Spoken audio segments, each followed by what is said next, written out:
Well, good evening, everyone. 6:30 hours at hand. Certainly, it is honor and pleasure for those who are joining us here, those who are streaming, and we know that there's another important community-based meeting that's taking place also in Cumberland County in reference to school boards. So this will be live streamed and recorded for future, the ability to watch in the future. But good evening. Welcome to the State of the City. Thank you for joining us tonight. And first, I would like to thank my beautiful wife, Dr. Colvin, who joins us tonight. Can we give her a round of applause? Thank you, my dear, for your unwavering support, your guidance, and your wisdom, and your good counsel. Also, I have to thank my colleagues who sit with us on the dais, who make things possible here in the city. I have the Dean, Councilmember DJ here, represents District 4. Councilmember Brenda McNair, representing District 7. Our Mayor Pro Tem, I should have started there, Mayor Pro Tem Derek Thompson represents District 6. Also, beside him is District 2 Representative Malik Davis, and also District Stephon Ferguson. And we have District 9 Representative Councilmember Dino Hondras. Can we give the team a round of applause? And in addition to that, we have the Chairman of the County Commission, Chairman Kurt Deviere, who is here with us. Thank you so much, Mr. Chairman, for your attendance and your support. And I see Councilmember Jones, who represents District 3, who joins us too. So we welcome you. Also, just to make sure I stay out of trouble tomorrow, I don't see any other elected officials, past or present, but I wanted to make sure that we acknowledge you as well. And certainly none of what we do would be possible but for a terrific team of nearly 2,000 people that work hard every day to deliver services. They are led by the two to my left, which is City Manager Doug Hewitt, Dr. Doug Hewitt, who joins us tonight. Thank you, Dr. Hewitt. And our great city attorney, Attorney Lachelle Pulliam. We thank you. Let's give her a round of applause. So, ladies and gentlemen, I won't belabor the point. But before we get into that, let us pause for just a moment and remember all of the families of our servicemen and women who are serving and protecting us, who are working diligently in foreign lands in the Middle East. Let us let them know that our thoughts and prayers are with them for a safe and speedy return. Also, our prayers are with the families who family members have paid the ultimate sacrifice to protect our way of life here in the United States. And as home to the largest military base in the world, Fayetteville is home itself to 70% of soldiers and their families live within our city limits. And it is our duty to support those families and those servicemen and women who protect our freedoms every day. And so in the coming days, I will bring to council for consideration a proposal that was brought by the Blue Star Family Organization, which is an organization that supports families and military spouses. They have started an initiative or partnership where they're asking the city to be a part of, to where they train over 200 military spouses on how to be prepared for the workforce and connect them to employment, as well as working through the Fayetteville State Business Hub and VBOC to train them how to do businesses. So certainly we want to make sure that we support military families and their spouses here in our community. And tonight, as I said before, we're joined by County Commissioner Kurt Deviere and others who are probably attending the school board's meeting. But just to let you know, we certainly realize that together it will take the city and the county and other organizations working together collaboratively, cooperatively to build a greater community for all of us. Thank you, Mr. Chairman and the county commissioners, for your partnership. Thank you for all that you all have and continuing to do. And we've got some decisions to make in the near future. Collaboration, appears and is very easy when no one cares who gets the credit, whose name is above the other name.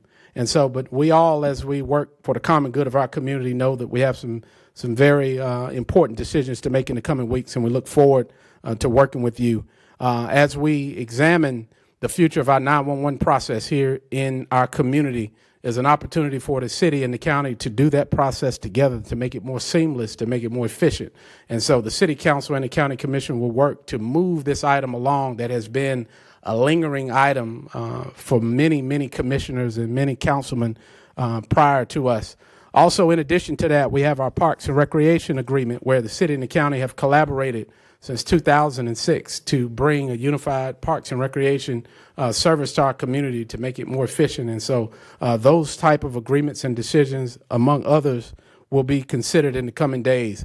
And as we get into how we look forward, we understand the importance of delivering water and clean water and infrastructure throughout the county. Even if it doesn't impact us within our city limits, we know that a clean and prosperous Cumberland County works for all of us. So we look forward to PWC, the city's utility, and the county commissioners working to deliver those needed infrastructures in and around our community tonight. Ladies and gentlemen, I am proud to say tonight that the state of our city is strong. Recently, the city of Fayetteville received an annual financial audit report, which confirms that we are in strong financial position. And in spite of turbulent times in both the federal and the state with funding, the city of Fayetteville earned the second highest credit rating by both Moody and Standard & Poor's. Because of this strong rating, the voter-approved $97 million bond that the taxpayers approved a few years ago for housing and for infrastructure and for public safety will be issued at some of the lowest rates possible because of that strong financial footing. And that saves the taxpayers money. Our reserves continue to grow, our fund balance. You know, last year at the adoption of the budget was nearly twice the amount of the state's minimum of 8%. And it shows that we are financially strong while we continue to deliver service and invest in the goals and the visions of this community. And last year, City Council approved the lowest tax rate in 30 years, making Fayetteville one of the most competitive markets in the state for urban areas for investment. And so as we continue to look forward about how we continue to drive forward, but yet do it in a fiscally responsible way, you know, this is only given by a strong economic condition or environment. And over the last several years, we've worked closely with the Fayetteville Cumberland County Economic Development Corporation and Robert Van Gens, which is a city and county funded partnership that we have recruited and welcomed a number of businesses and companies who call Fayetteville home, and they have put our people to work. So our tax base, which drives the revenue for this city and for this organization that works so hard for you, has grown substantially, and we'll continue to see that happen.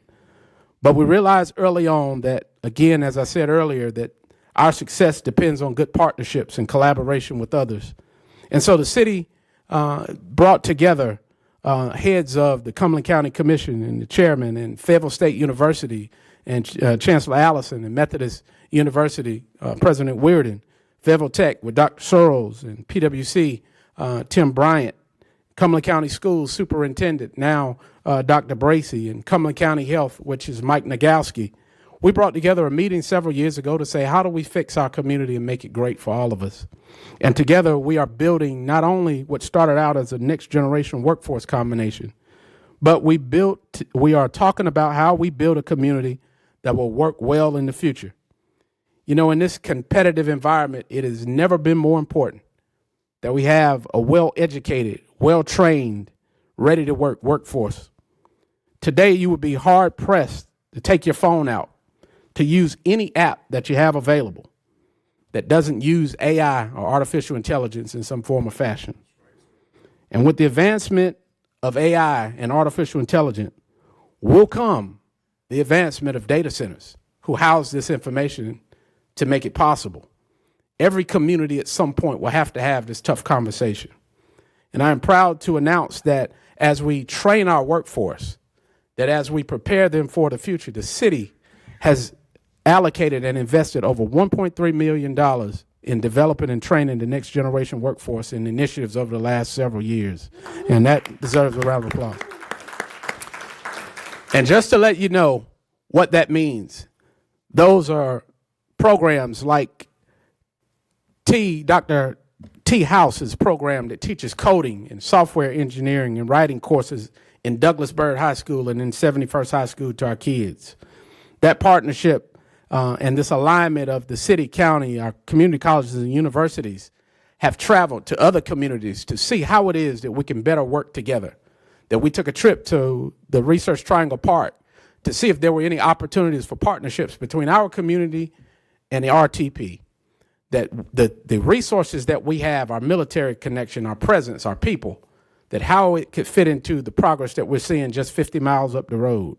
We also, in addition to that, took a trip down to Huntsville, Alabama, to walk and to view the first ever cyber and technology high school that Huntsville, the city of Huntsville, the state of Alabama, and private defense companies have put together.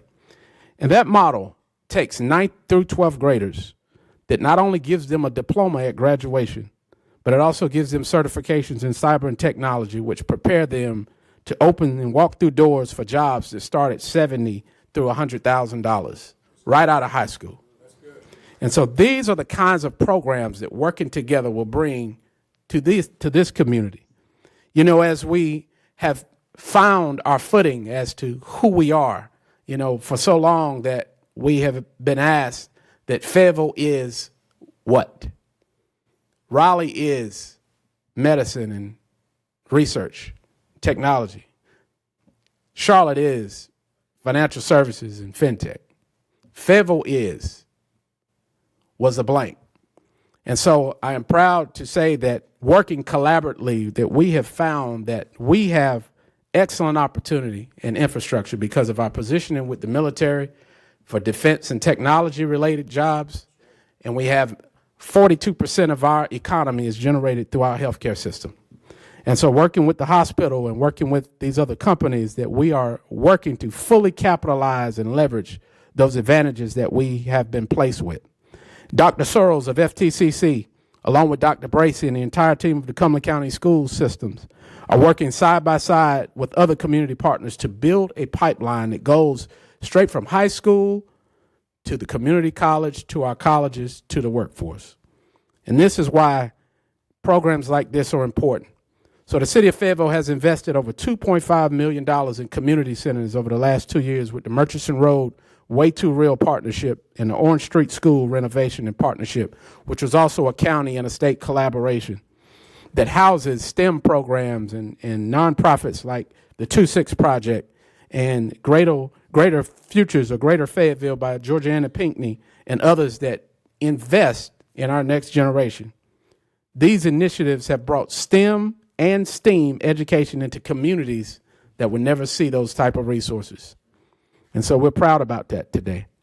And as we continue to work in our partnerships with our healthcare system, welcoming a new medical school to our community, this is a great opportunity as our hospital and Methodist has built historic partnerships for our K through 12 schools to now have programs and curriculums that point people to medical careers, because the average salary in the medical field ranges between $160,000 and $200,000, which was a tremendous impact that lifts the average wages in our community.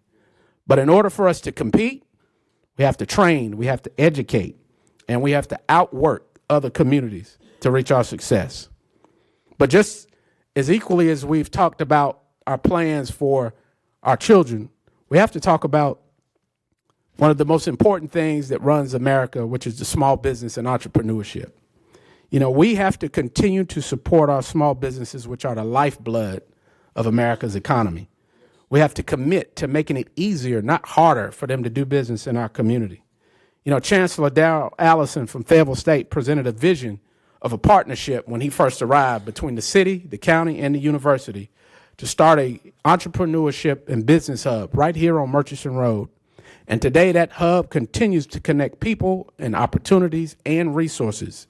You know, the city sponsors a general contracting program that has taken people who are skilled in a trade but didn't have the ability or the academic infrastructure to now become licensed general contractors in our community. And this is the third cohort of those individuals that have transitioned from unlicensed to licensed, which now gives them entirely new opportunities. You know, we became intentional some years ago about making sure that any money spent by the city of Fayetteville first looked local, and then we made it fair, the process fair for women and minorities and veterans to do business. So 40% is our goal. On every project, we say 40% is our goal to make sure that we keep our dollars, or as many as we can, locally. So we must continue to create those opportunities. And as we create opportunities and as we try to draw companies to our community and as we ask other people to call Fayetteville home, we have to talk about our housing shortage. We have to create an opportunity that also addresses this. And again, we must make it easier and faster for permits to be issued, for houses to start construction, for keys to be handed to families, to get shovels in the ground. These delays are causing prices to go up because it's causing for less supply on our market. It's causing not only people who are purchasing home, but renters to pay higher rent prices in our community because there's not enough inventory. So I'm proud to announce the City Council has set up a committee, Business and Economics, chaired by Councilmember Hondros, who will work with our staff in a part of a City Council directed review of our process to make sure that the process is fair and it's fast and it's not encumbersome so that we can create more homeowners in our community. In addition to that, one of the most proudest programs that we have, couple of years ago, the City Council took a program that was underutilized for home ownership, and we made some adjustments to it called the Home Buyers Hero Program. It has helped to create 50 new homeowners in 2 years and it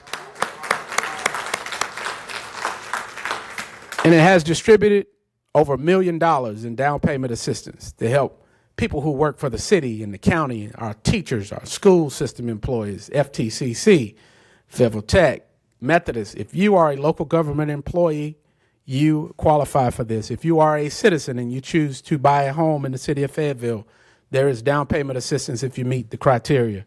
So this kind of innovative thinking is what it will take, which also allowed Fayetteville to be one of 10 cities selected across the nation as a finalist in our Neighborhood Choice program on last year.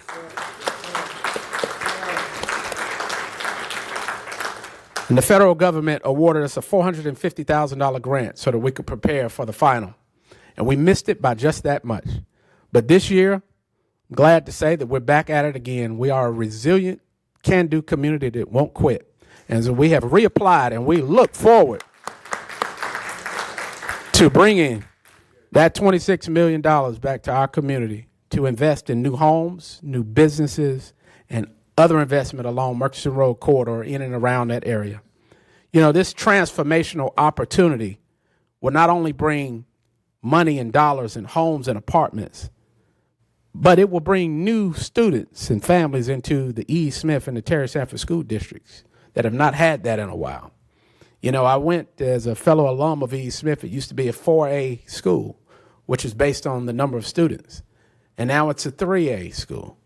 And so as the county looks to make their investment of building a brand new state-of-the-art high school, we want to make sure that the families are there that will call that school their home district school.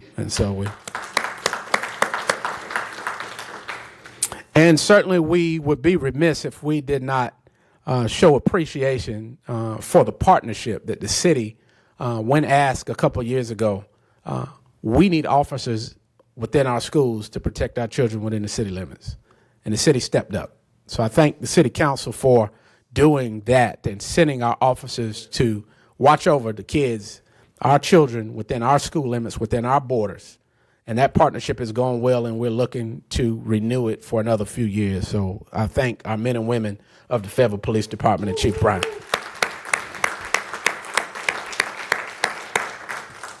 And you know, as we talk about jobs and we've talked about how we bring people into our communities and how we bring housing, none of that is possible without the infrastructure. You know, that is a word that is used, but we really have to understand the significance and the importance of it. You know, this city is proud of the renewed spirit of collaboration that I've talked about tonight, of working with the county, of working with Public Works, of working with our other partners.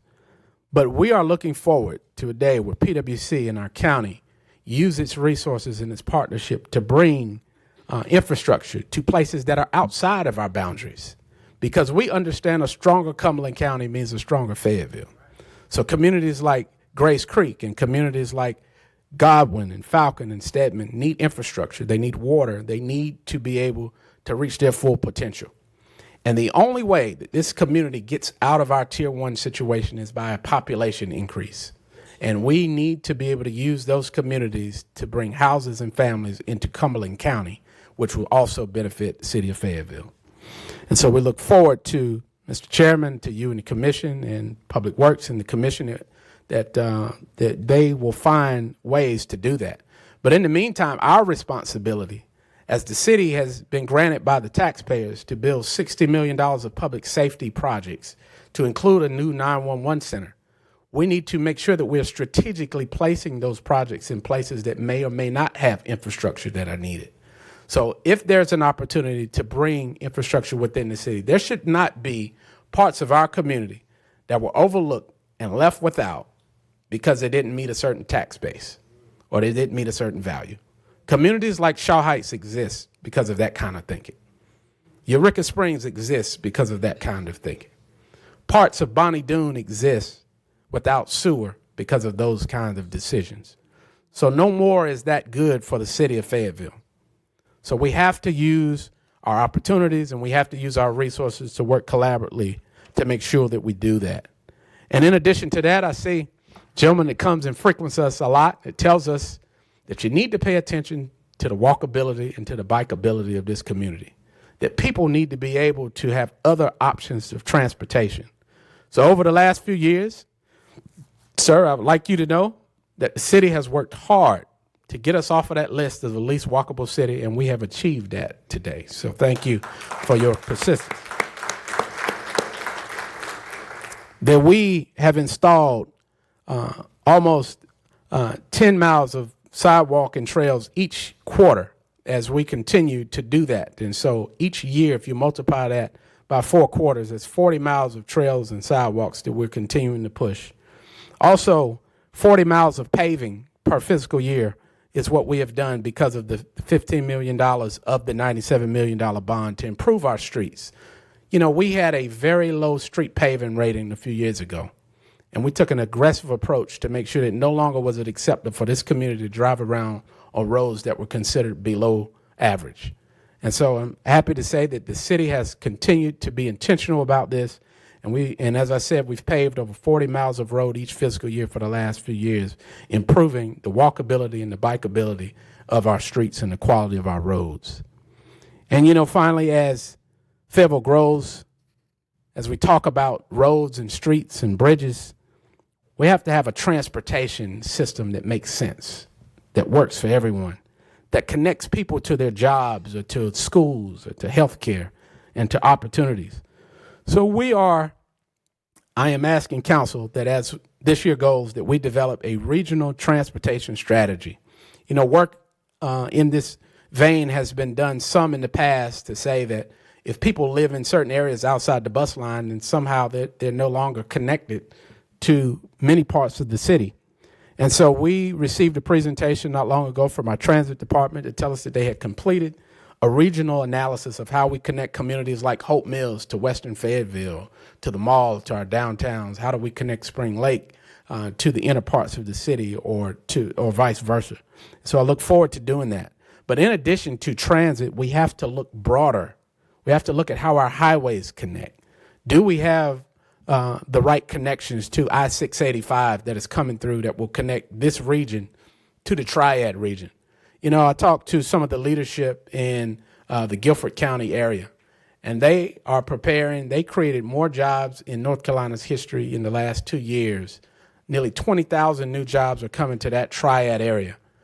And so instead of looking at it in envy, you look at it as opportunity. I-685 will and can connect the Triad to Cumberland County. Now, it is up to us and it is incumbent upon us to make sure that we are prepared to take advantage of that relationship, that as companies come, they are 90,000 houses short. 90,000 people can't live in the area that these jobs are going. And so if there is a fast connection to other communities, there are opportunities to be connected from this community to that community. And that is how we have to look at everything. And in addition to that, we have to look at our airport. You know, we've talked about that for years, but this is a priority to make sure that the airport is connected to our transit system, which is connected to our rail system, that people can move around within our community with ease. Forward-thinking communities like Charlotte did a regional plan that yielded $19 billion for them to invest in their transit system for not only Mecklenburg County, but the surrounding areas in and around it. And so we have to start to think and to plan ahead to make sure that we are prepared for the opportunities that will come our way. And so we have a committee that is set up whose specific purpose is to come back with a plan that turns that from talk to action. And so we look forward to that. And I happen to have the privilege to chair that committee. And I look forward to being able to report back to you our progress. The one thing that this study revealed to us that 1.2 million trips a day take place within Cumberland County that are non-work related, casual, people moving from one place to the other, 1.2 million per day. And 388,000 a day do it for work purposes. Now that is a market that is untapped, and we must figure out how it is that we leverage that. And so finally, our top priority, above all things, these are very important things that we've talked about, but our top priority remains our public safety. So I want to take this time to give our chief and his team, if they could stand, the members in uniform that protect us every day, the chief and the fire chief, Chief Bryant, Chief Dove, Chief Kevin Dove.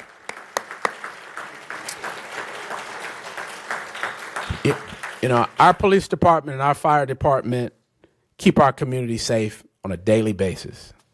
Then the men and women of uniform sacrifice so much to all of us that we may take for granted day in and day out. So we wanted you to know, to you and your teams, that you are greatly appreciated. When we welcomed Chief Bryant this summer, he committed to the council that he would close the vacancy gap that we had. And I'm proud to say that the council has supported that decision. Over the last 2 budget years, nearly $4 million have been invested to close pay gaps, to make sure that other communities were not more competitive or taking our people from place to place, to make sure that people, as they advance, got the salaries that showed their appreciation along with their advancement. And so Chief Bryant has told us in a recent report that he will have that vacancy gap closed completely for the first time ever in the coming months. So we thank him for that.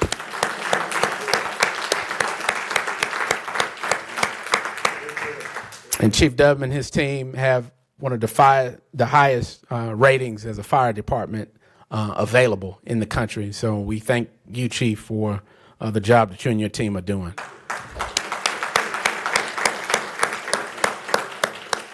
And of course, public safety is all about prevention in the first place. You have to have both. You have to have the reaction, and you have to have the proaction. And our Office of Community Safety, led by Director John Jones, who's seated in the back, we are proud to announce the work that we are doing in this newly formed department. Over 200 or nearly 200 nonprofits and organizations, community watchers and other groups have been awarded almost $500,000 in grants for programs that are focused on youth violence and mitigating it and youth mentorship. This is putting money on the streets in the hands of the people who are in the trenches.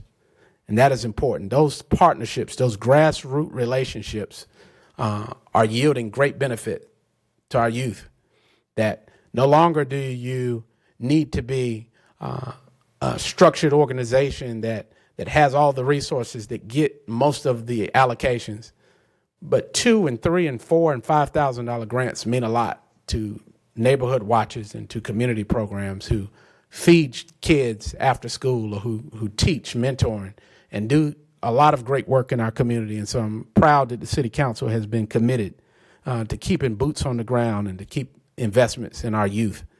In addition to that, Mr. Jones has brought a number of alternative programs into our communities. An idle mind is a devil's workshop, is what my grandmother used to say. It's very wise words from her, along with many of the other things she said. But we need to take that to heart. that if kids don't have a good option, then sometimes they choose a bad option.